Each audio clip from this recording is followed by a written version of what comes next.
প্রিয় নীলাঞ্জনা, অভাবে আছি আমি, প্রচুর অভাবে। যতটা অভাবে থাকলে আপনার প্রয়োজন হয়, যতটা অভাবে থাকলে আপনার ভালোবাসার প্রয়োজন হয়, যতটা অভাবে থাকলে আপনার নরম কাতর হাতের প্রয়োজন হয়, যতটা অভাবে থাকলে আপনার ক্ষীণ হাসির প্রয়োজন হয়, ঠিক এতটাই অভাবে আছি। এতটা অভাবে থাকা সত্ত্বেও ক্ষুদ্রে বুকে পাহাড় সমান যন্ত্রণা নিয়ে থাকি। তবুও আপনার প্রতি আমার ভালোবাসার একটুও কমতি ঘটেনি। আমার দুঃখের জীবনের সুখের চাবিকাঠি আপনার অনুপস্থিতির অভাব আমার বুকের চারপাশে ব্যথার দাবানল সৃষ্টি করে। প্রতিটা অগ্নিশিখায় আপনার অভাবের প্রভাব ঘটে। এই মনলে জ্বলতে জ্বলতে যে আমি পুরো ভস্ম হয়ে যাচ্ছি। জানি না এই দাবানল শেষ কবে। যদি পারতাম দুনিয়ার সমস্ত নিয়ম ভেঙে হলেও আপনার কাছে ছুটে যেতাম।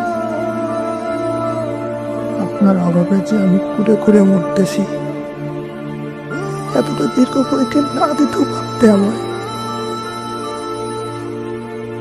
আমার ধূসর গোলাপের রঙিন প্রজাপতি, যেদিন আপনার বিয়ের কথা শুনছিলাম, সেদিন মনে হতেছিল প্রশস্ত এই পৃথিবী কৃপণ হয়ে যাচ্ছে। ভালোবাসার এই ভিখারিকে আর ঠাঁই দিতে চাচ্ছে নাকি? ইচ্ছে করছিল আপনার বুকের খাদে পড়ে থাকতে, আপনার কোলে মাথা রেখে শেষ নিঃশ্বাস ত্যাগ করতে। তা আর হলো না। আপনার জর্জরিত এই ঋতুকে কে আর ঠাঁই দেবে বলো? যদি পারো তাহলে আমার সমস্ত অভাব দূর করে আমার হয়ে যায়। আমার দুনিয়ার সমস্ত সুখ কুড়ে কুড়িয়ে নিয়ে এসে তোমায় দেব, কথা দিচ্ছি। আমার যে সুখী দুনিয়ার কোনো মানুষ তোমায় করতে পারবে না। আমি ধূসর, তুমি রঙিন। আমি দুঃখ, তুমি সুখ। এতটা দূরত্বের অবসান ঘটে কেন বা কাছে এলে? কেন বা মস্তিষ্কের প্রতিটা নিরলে তোমার স্মৃতির বসবাস ঘটালে? প্রশ্ন অজানা, তবুও ভালোবাসতে ইচ্ছে করে। আপনাকে পাওয়ার আশায়